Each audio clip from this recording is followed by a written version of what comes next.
পৰম শ্ৰদ্ধায় বাপ বান্ধবায় মাতৃ সমস্ত আমি ক্ৰমশ আগবঢ়াই অহা নিগম শাস্ত্ৰ মহাভাগৱত ভাগৰ দ্বাদশ স্কন্ধৰ মাৰ্কণ্ডেয় ঋষি তপস্যা সম্পৰ্কে আমি আমাৰ পৰ্যালোচনা আগবঢ়াই আহিছোঁ। আমি আজিও আপোনাৰ সবৰ শ্ৰীচৰণত সেৱা জনাই মাৰ্কণ্ডেয় ঋষি কেনেকৈনো তেওঁ ভগৱানৰ মায়া দৰ্শন কৰিলে, ভগৱানেনো তেওঁক কি বৰ প্ৰদান কৰিলে, আমি সেই বিষয়ে আজি পৰ্যালোচনা কৰিব খুজিছোঁ। হে প্ৰভু নৰহৰি,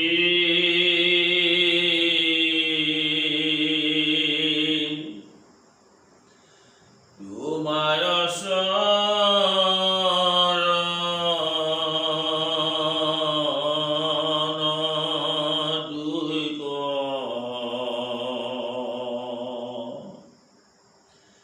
প্ৰেম ভাৱে স্মৰণ দুৰ্লভ,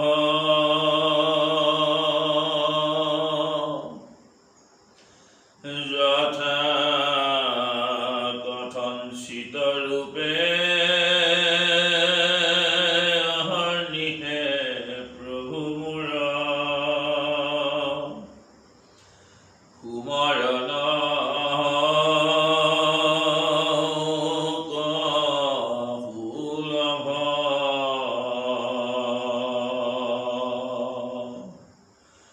ৰাম সুমৰণ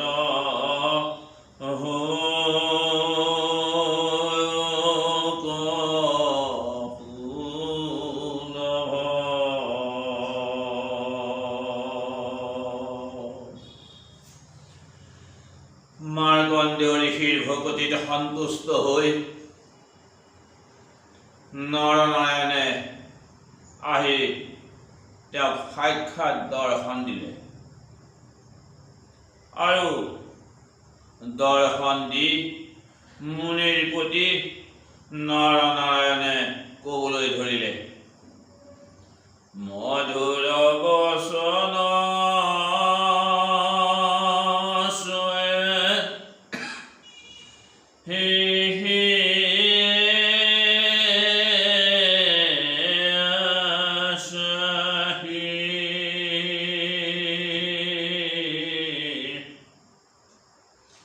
প্ৰসন্ন বদনে বুলি লন্ত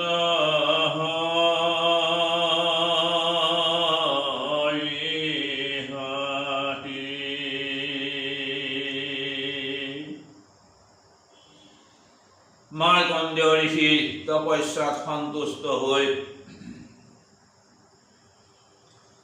নৰনাৰায়ণে তেওঁক সাক্ষাৎ দৰ্শন দিলে আৰু তেওঁক এতিয়া কৈছে যে হে ব্ৰহ্ম ঋষি, তোমাৰ পৰম ভকতিত আমি সন্তুষ্ট হৈছোঁ আৰু তুমি পৰম কৃতাৰ্থ লাভ কৰিছা যে আমি তোমাক দৰ্শন দিব পাৰিছোঁ।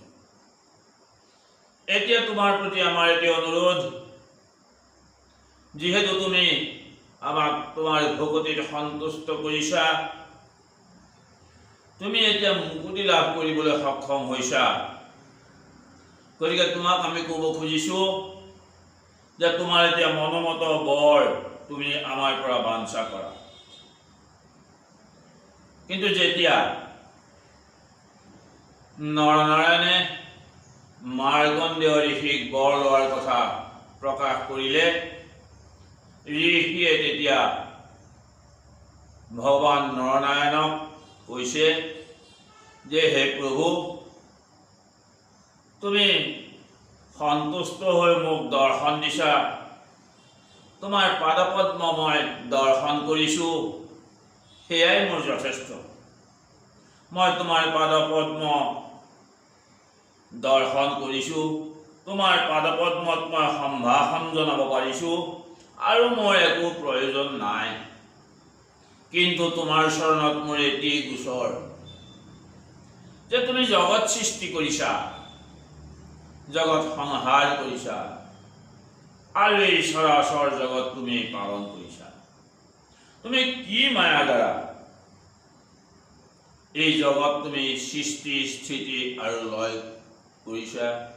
মই সেই মায়াকহে জানিবলৈ আপোনাৰ পৰা সেই মায়ানো আপুনি কেনেকৈ সেই মায়াৰ দ্বাৰা জগত সৃষ্টি আৰু সৃজন পালন কৰিছা, কেনেকৈ তুমি ধ্বংস কৰিছা,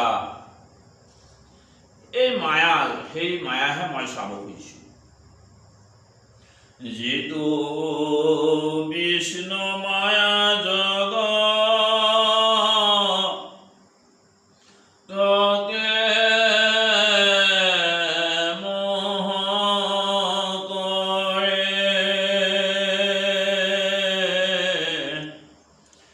বিদ্যমানে তোমাকো নিচিন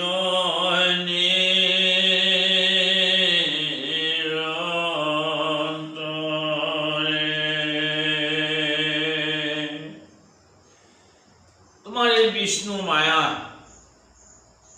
তুমি সকলোৰে হৃদয়ত প্ৰকাশ কৰি আছা। তুমি সকলোৰে লগত থাকোঁতেও তোমাৰ মায়াৰ প্ৰভাৱত তোমাক কোনেও দৰ্শন কৰিব পৰা নাই, তোমাক কোনেও চিনি পোৱা নাই, তোমাক নাজানে। গতিকে মই সেই মায়াকহে জানিব খুজিছো, তুমিনো কি মায়াৰ দ্বাৰা সৃষ্টি স্থিতি আৰু লয়ৰ এই কাৰ্য তুমি সম্পাদন কৰিছা। সেইটো মায়াক আমি জানিবা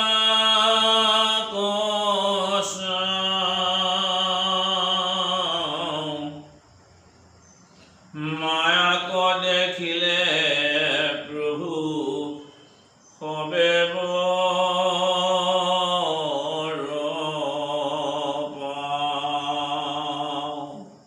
তোমাৰ সেই মায়া যদি মই দৰ্শন কৰিব পাৰো, তেন্তে তুমি মোক দিব খোজা বৰ আৰু অন্য বৰ একো নালাগে, মোৰ সেই যথেষ্ট। এতিয়া মাৰ্কণ্ডেয় ঋষি এই প্ৰাৰ্থনা নৰনাৰায়ণে মঞ্জুৰ কৰিলে যে তুমি যিহেতু আমাৰ মায়াহে দৰ্শন কৰিব খুজিছা, গতিকে তুমি কম সময়ৰ ভিতৰতেই এই মায়া তুমি দৰ্শন কৰিব পাৰিবা। এই বুলি কৈ নৰনাৰায়ণ ঋষিয়ে মাৰ্কণ্ডেয় ঋষিৰ পৰা বিদায় লৈ তেওঁ মাৰ্কণ্ডেয় ঋষিৰ আশ্ৰমৰ পৰা বাহিৰ হ'ল আৰু তেওঁলোক গৈছে বদৰিক আশ্ৰমৰ ফালে তেওঁলোকে গমন কৰিলে। আৰু যিহেতু নৰ আৰু নাৰায়ণৰ পৰা এই মায়াৰ দেখাৰ যিটো তেওঁ বৰ লাভ কৰিলে, নৰনাৰায়ণ ঋষি বদৰিক আশ্ৰমলৈ যোৱাৰ পাছতেই মাৰ্কণ্ডেয় ঋষিয়ে একান্ত মনে ভগৱন্তক চিন্তা কৰিব আৰম্ভ কৰিলে। তেওঁ কৃষ্ণ কৃষ্ণ বুলি কেতিয়াবা কান্দিছে যে হে প্ৰভু দৈৱকীনন্দন, তুমি আমাক বিফল নকৰিবা। কেতিয়াবা আনন্দতে মজিছে, কেতিয়াবা হাঁহিছে। তেওঁ আচলতে প্ৰেম ৰসত ডুব গৈছে, কৃষ্ণৰ প্ৰেমত তেওঁ আকুল হৈছে আৰু তেতিয়াই তেওঁ ভগৱন্তৰ মায়া কেনেকৈ দেখিব এই চিন্তাতেই ভগৱন্তৰ চৰণ পদ্মত তেওঁ আকুলভাৱে প্ৰেমত তেওঁ নিমগ্ন হৈছে। ইয়াৰ পিছত কি হৈছে যে তেওঁ পুষ্পভদ্ৰা নদীৰ তীৰত যিহেতু মাৰ্কণ্ডেয় ঋষিৰ আশ্ৰম, তেওঁ আশ্ৰমত বহি ভগৱন্তক চিন্তা কৰি থাকোঁতেই কি হৈছে যে দুকুল দাগাল পানীৰে সৈতে সেই আশ্ৰমকে উটুৱাই নিয়াৰ প্ৰচেষ্টা কৰিলে।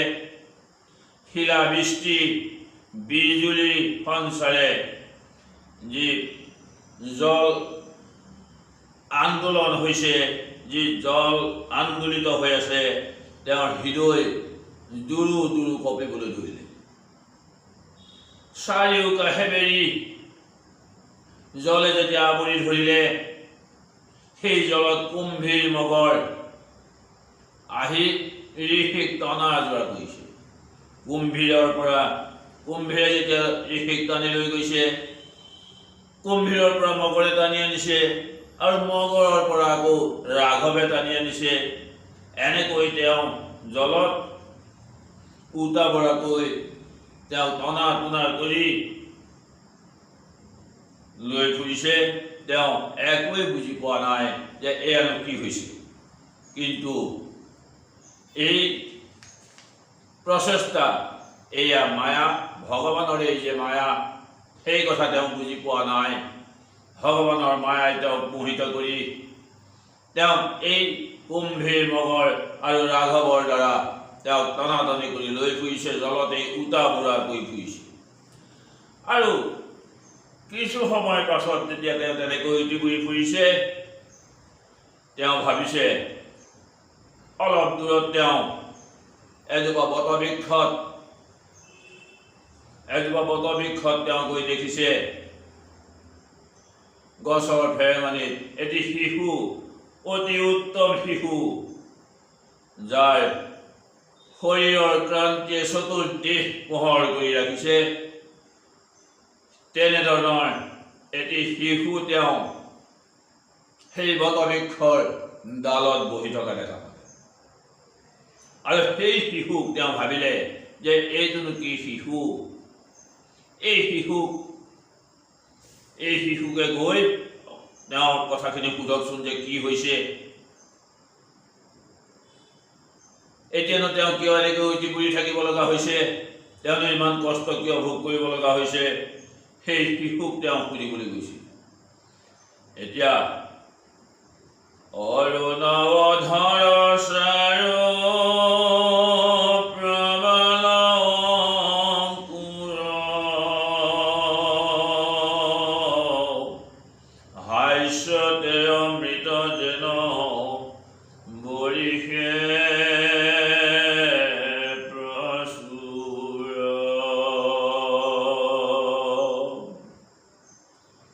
সেই শিশুক দৰ্শন কৰাৰ পাছতেই তেওঁ সুধিবলৈ যাওঁতেই সেই শিশুৰ নিশ্বাসতে ঋষি তেওঁ নিশ্বাসত গৈ শিশুৰ গৰ্ভত প্ৰৱেশ কৰিলে। শিশুৰ গৰ্ভত প্ৰৱেশ কৰাৰ পাছতেই তেওঁ সেই শিশুৰ গৰ্ভতেই সকলো দেখা পাইছে, সপ্ত স্বৰ্গ, সপ্ত পাতাল। তেওঁ তাতেই তেওঁৰ আশ্ৰমখনো তেওঁ দেখা পালে। আৰু তেওঁ কি কৰিছে, সমস্ত পৰ্বত, পাহাৰ, নদ নদী সকলো দৰ্শন কৰিছে। সেই শিশুৰ গৰ্ভতেই যত তৰু লতা সকলো তাতেই তেওঁ দৰ্শন কৰিছে। আৰু এই বেদ শাস্ত্ৰ অধ্যয়ন কৰি থকা সেই সকলো ঋষিমুনিকেই তেওঁ সেই শিশুৰ গৰ্ভত দেখা পাইছে। যত জীৱ জন্তু ইটো সমস্তে জগত আছে সবে দেখন্ত শিশুৰ উদৰত। এই শিশুৰ গৰ্ভতে সকলো তেওঁ দৰ্শন কৰিছে। তেওঁ নিজৰ আশ্ৰমখনো সেই পুষ্পভদ্ৰ নদীৰ তীৰত সেই আশ্ৰমখনো দেখা পাইছে। ঋষি সমস্তই য'ত তপস্যা আচৰণ কৰি আছে, তেওঁ তাকো দেখা পাইছে। এনেকৈ তেওঁ 7 বাৰ তেওঁ উশাহত তেওঁ ভিতৰলৈ গৈছে, নিশ্বাসত বাহিৰ হৈছে। উশাহত তেওঁ ঋষিৰ গৰ্ভত প্ৰৱেশ কৰি তেওঁ মায়াক দৰ্শন কৰিছে। সমস্ত জগত দৰ্শন কৰিছে আৰু নিশ্বাসত তেওঁ আকৌ বাহিৰলৈ আহিছে। সমস্ত পৃথিৱী তেওঁ দেখা পাইছে, সমস্ত চৰাচৰ দেখা পাইছে। তেওঁ ঋষি সমস্তই যে আশ্ৰমত তেওঁ আলোচনা কৰি আছে, সেই ঋষি সমস্তক কিবা কথা সোধাৰ আগতেই সেই শিশুৰ গৰ্ভৰ পৰা তেওঁ নিশ্বাসত আকৌ বাহিৰ।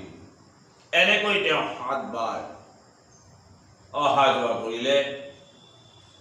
উশাহ নিশাহত তেওঁ 7 বাৰ অহা যোৱা কৰিছে। আৰু এই 7 বাৰ যে অহা যোৱা কৰিলে, এয়াই হৈছে 7টা কল্প। এতিয়া সেই বালমুকুন্দৰ যিটো উত্তম নাহাত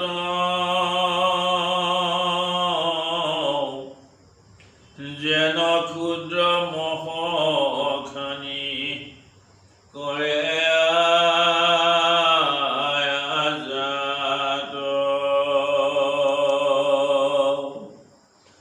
ক্ষুদ্ৰ মোহৰ নিচিনা সেই বালমুকুন্দৰ নাকৰ উশাহৰ নিশাহত অহা যোৱা কৰি আছে মাৰ্কণ্ডেয় ঋষিয়ে। আৰু অহা যোৱা কৰিয়ে তেওঁ এই 7টা কল্প পাৰ কৰিলে। দুনাই পৰিলন্ত সেই প্ৰলয় জলতে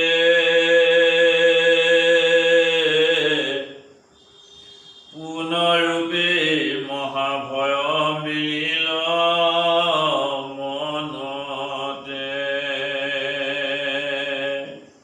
তেওঁ যেতিয়া পুনৰ আহি সেই জলতে আকৌ পৰিল, তেওঁৰ অন্তৰত আকৌ ভয় আহিল। এতিয়া আকৌ তেওঁক সেই মগৰ সেই ৰাঘৱ এতিয়া কুম্ভীৰে তেওঁক টনাটনি কৰি, সেই টনা আজৰা কৰি, সেই তেওঁ জলজন্তুৱে টনা আজৰা কৰাত তেওঁ আকৌ সেই কষ্ট ভোগ কৰিব লাগিব নেকি? এনেকৈ তেওঁ যেতিয়া পুনৰবাৰ আকৌ জলত আহি পৰিল, তেতিয়া তেওঁ কি কৰিলে? সেই বট বৃক্ষ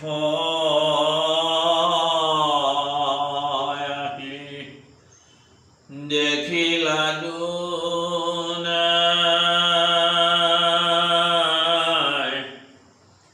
নিহালন্ত তাকে এক দৃষ্টি কৰিছাই।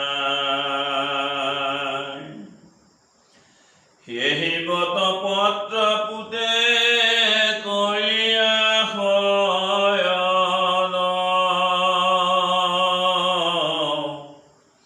আশা সুতি সেই শিশু প্ৰসন্ন বদন।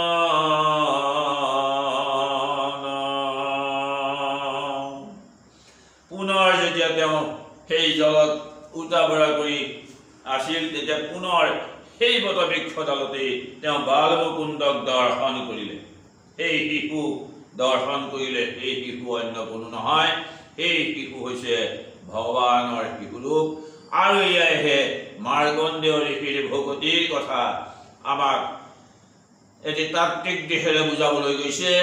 মাৰ্কণ্ডেয় ঋষিয়ে যিহেতু ভগৱন্তৰ মায়াক দৰ্শন কৰাৰ যি আকাংক্ষা কৰিছিল, সেই আকাংক্ষা পূৰণ কৰাৰ বাবে আমি সকলোৱে হ'ব লাগিব সেই বালমুকুন্দৰ দৰে, অৰ্থাৎ শিশুৰ দৰে।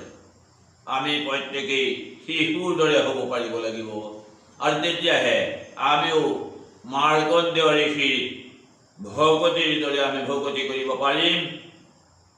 আৰু সেই ভকতিৰ বলতহে আমি ভগৱন্তৰ পাদপদ্ম দৰ্শন কৰিবলৈ আমি সক্ষম হ'ব পাৰিম। গতিকে সেই শিশুক দৰ্শন কৰাৰ পাছত কি কৰিলে? যে তেওঁ হাস্যতে অমৃত স্ৰৱে নয়নৰ প্ৰান্তে আসন্ত স্নেহত সিধু ঋষিক চাহতে।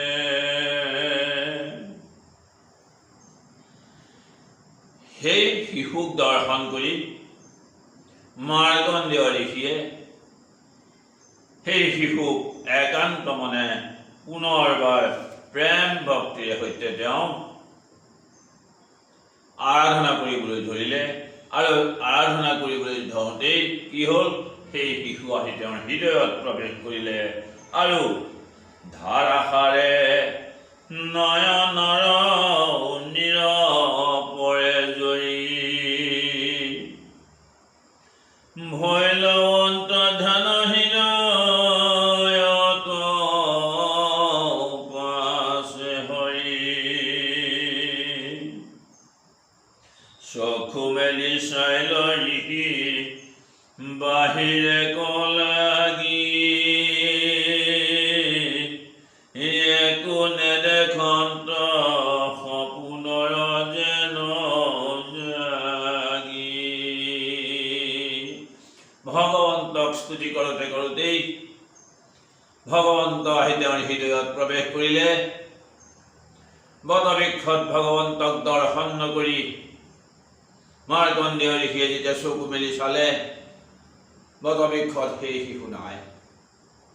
আহি ভগৱন্তই তেওঁৰ হৃদয়ত প্ৰৱেশ কৰিলে আৰু তেওঁ এতিয়া দেখিছে যে সমস্ত সংসাৰ এতিয়া পুনৰ তেওঁ আগৰ দৰেই দেখা পাইছে।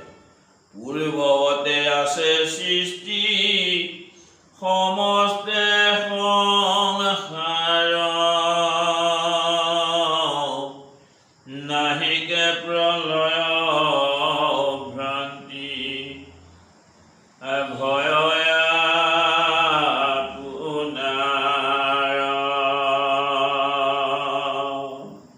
ভগৱন্ত যেতিয়া তেওঁৰ হৃদয়ত প্ৰৱেশ কৰিলে তেওঁ এতিয়া দেখিছে পুনৰ সৃষ্টি সেই আগৰ দৰেই আছে আৰু এতিয়া তেওঁৰ অন্তৰত কোনো ভয় নাই য'ত লোভ মোহ কাম ক্ৰোধ দম্ভ দেশ্য অহংকাৰ তেওঁ একোৱেই এতিয়া দেখিবলৈ পোৱা নাই।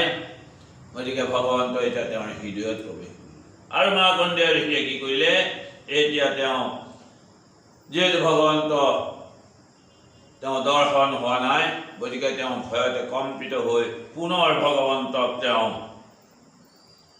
চিন্তা কৰিবৰ বাবে তেওঁ একান্ত মনে ভগৱন্তক চিন্তা কৰি সেই আশ্ৰমত বহি আছে। ভগৱন্তই মায়া দৰ্শন কৰাবৰ বাবে তেওঁ যি এই লতি ঘটি কৰিলে, যি মহাভাগৰ লগালে, যি দুখ বেদনা দিলে, এতিয়া কি হৈছে যে শিৱৰূপে আহি তেওঁক সান্তনা প্ৰদান কৰিব। এতিয়া সান্তনা প্ৰদান শিৱই কৰিব কেনেকৈ? সেই সময়তে পাছে পাৰ্বতী শংকৰ ৰঙে সংগে লৈয়া যত ভিতৰি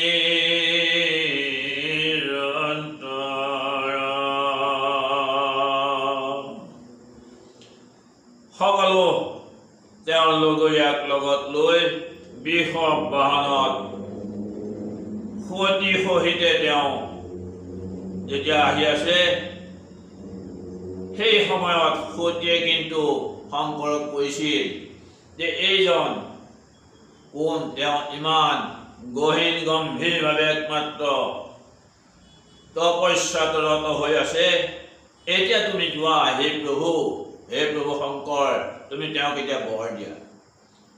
কিন্তু শংকৰে পাৰ্বতীক সতীক কি কৈছিল যে হে সতী তুমি নাজানা তেওঁ কিন্তু মই বৰ দিম বুলি ক'লে তেওঁ বৰ নলয়, তেওঁ এতিয়া সমাধিত আছে। গতিকে তেওঁ হেন শুনি গৌৰী কবুলিলা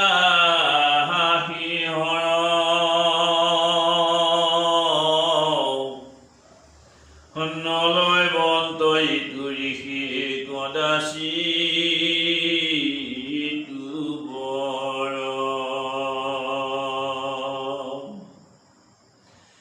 এইজন ঋষিয়ে সাধুৰ সংগ লৈ তেওঁ এতিয়া ভগৱন্ত দৰ্শন পাইছে। তেওঁৱেই হৈছে একান্ত ভকত, যিজন ভকত তেওঁ ভগৱন্তক দৰ্শন কৰিবৰ সক্ষম হৈছে। গতিকে তেওঁ এতিয়া আমাৰ পৰা একো আৰু বৰ নলয়। তথাপি তুমি যিহেতু কৈছা আমি তেওঁৰ ওচৰলৈ যাওঁ ব'লা। তেওঁ আহি মাৰ্কণ্ডেয় ঋষিয়ে য'ত তপস্যা কৰি আছে সেই আশ্ৰমত আহি তেওঁ উপস্থিত হ'ল। মাৰ্কণ্ডেয় ঋষিৰ তপস্যা তেওঁ দৰ্শন কৰিলে। সেই স্তুতিত অত্যন্ত তুষ্ট হৈছে মহাদেৱ। এতিয়া তেওঁ ঋষিক কৈছে, হাঁহিয়া বুলন্ত ঋষি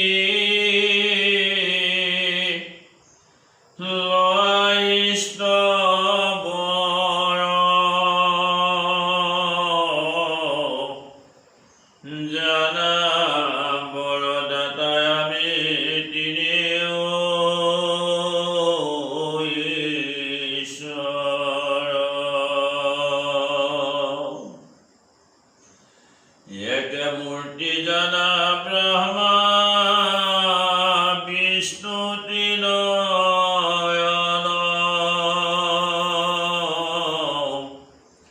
নহিকে বিফল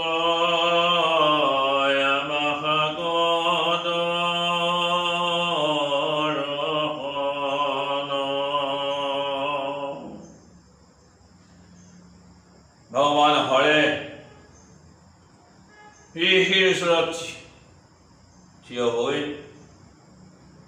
ঋষি যিহেতু সমাধিত আছে, তেওঁ হাঁহি হাঁহি ঋষিৰ প্ৰতি ক'বলৈ ধৰিলে যে তোমাক কি বৰ লাগে হে ঋষিবৰ, তুমি আমাৰ পৰা বৰ লোৱা। এই বৰদাতা আমি তিনিওজন ঈশ্বৰ, আমি ব্ৰহ্মা বিষ্ণু আৰু ত্ৰিনয়ন তিনিওজন আমাৰ একেই মূৰ্তি, আৰু আমাক দৰ্শন কৰিলে তোমাৰ কোনো আমাৰ দৰ্শনৰ ফল তুমি পাবাই, আমাৰ দৰ্শনৰ বিফল নহয়। গতিকে য'ত ব্ৰহ্মাকে আদি কৰি সকলো দেৱ দেৱতায়ো এই ব্ৰহ্মা বিষ্ণু ত্ৰিনয়নকেই যিহেতু বন্দনা কৰি আছে, গতিকে তুমিও আমাৰ পৰা বৰ লোৱা। কিন্তু যেতিয়ালৈকে মাৰ্কণ্ডেয় ঋষিয়ে ভগৱান শিৱৰ সেই কথা শুনা নাই, মায়াৰ বলেৰে ভগৱান শিৱ তেওঁৰ হৃদয়ত প্ৰৱেশ কৰিলে, আৰু হৃদয়ত তেওঁ যিজনক দেখিছিল হৃদয়ৰ পৰা বাহিৰ হৈ তেওঁৰ সন্মুখত থিয় হৈছে, আৰু সেই সময়তে ঋষিয়ে চকু মেলি তিনিওজনক দৰ্শন কৰিলে। গতিকে যিসকলে একান্ত ভকত, যিসকলে একান্তভাৱে ভগৱন্তক সাধুৰ সংগত চিন্তন মনন আদি কৰিব পাৰিছে, সেইসকলে ভগৱন্তৰ চৰণ দৰ্শন কৰিব পাৰিছে। সেই উদাহৰণ হৈছে মাৰ্কণ্ডেয় ঋষি। আৰু ভগৱন্তৰ চৰণ দৰ্শন কৰিব লাগিলে আমি সকলোৱে যে শিশুৰূপী হ'ব লাগিব, আমি যে ভগৱান ব্ৰহ্মা বিষ্ণু আৰু ত্ৰিনয়ন যে কোনো ভেদভাৱ নাই, আমাৰ এই ব্ৰহ্মা বিষ্ণু শিৱৰ মাজত যে কোনো ভেদ নাই, অভেদ্যভাৱে আমি যদি চিন্তা কৰিব পাৰোঁ, তেন্তে আমি সেই শিশুৰূপী হ'ব লাগিব। আৰু সেই শিশুৰূপী হ'ব পাৰিলে আমিও এই ব্ৰহ্মা বিষ্ণু ত্ৰিনয়নক আমি দৰ্শন কৰিব পাৰিম, যেনেকৈ মাৰ্কণ্ডেয় ঋষিয়ে ব্ৰহ্মা বিষ্ণু ত্ৰিনয়নক সাক্ষাৎ কৰিলে। কৃষ্ণ প্ৰভুসকল ভগৱন্তৰ মায়া দৰ্শন কৰি ভগৱন্তৰ আশীৰ্বাদ ধীৰত লৈ মাৰ্কণ্ডেয় ঋষিয়ে সপ্তকল্প দৰ্শন কৰিলে। অৱশেষত শিশুৰূপী কৃষ্ণৰ লীলাত তেওঁ মায়াও দৰ্শন কৰি আহিল, আৰু সেই শিশুৰূপী কৃষ্ণৰ ভগৱন্তৰ লীলাত তেওঁ যি কষ্ট পাইছিল তেওঁক সান্তনা দিবৰ বাবে শিৱৰূপে আহি মাৰ্কণ্ডেয় ঋষিক সান্তনা প্ৰদান কৰি ব্ৰহ্মা বিষ্ণু আৰু ত্ৰিনয়নৰ যে অভেদ্য যে তিনিও একে মূৰ্তি সেই কথা তেওঁৰ ওচৰত প্ৰকাশ কৰি তেওঁক দৰ্শন দিলে। আমিও সেই শিশুৰূপী হ'ব পাৰিব লাগিব। ভগৱন্তক আমি সাধুৰ সংগত ভগৱন্তৰ শ্ৰৱণ কীৰ্তন তেওঁৰ গুণানুকীৰ্তন শ্ৰৱণ কীৰ্তন কৰিব পাৰিব লাগিব। কৃষ্ণ প্ৰভুসকল, আমি মাৰ্কণ্ডেয় ঋষিৰ যি তপস্যা, মাৰ্কণ্ডেয় ঋষিয়ে কেনেকৈ ভগৱন্তৰ মায়া দৰ্শন কৰিলে, শিৱৰ দ্বাৰা তেওঁ কেনেকৈ সান্তনা লাভ কৰিলে, আমি এই সম্পৰ্কে আপোনাসৱৰ চৰণত আমি দান কৰিব খুজিছোঁ। আপোনাসৱৰ প্ৰতি আমি এই পৰ্যালোচনা আগবঢ়াই আমাৰ আজিৰ পৰ্যালোচনা আমি ইমানতে সামৰিব খুজিছোঁ। যদি ইয়াত কোনোবাখিনিত ভুল ভ্ৰান্তি হয় আপোনাসৱে আপোনাসৱৰে দাস বুলি আমাৰ কৃতাৰ্থ কৰিব। আপোনাসৱৰ আশীৰ্বাদেই হ'ব আমাৰ নিৰ্মালী। কৃষ্ণ হৰি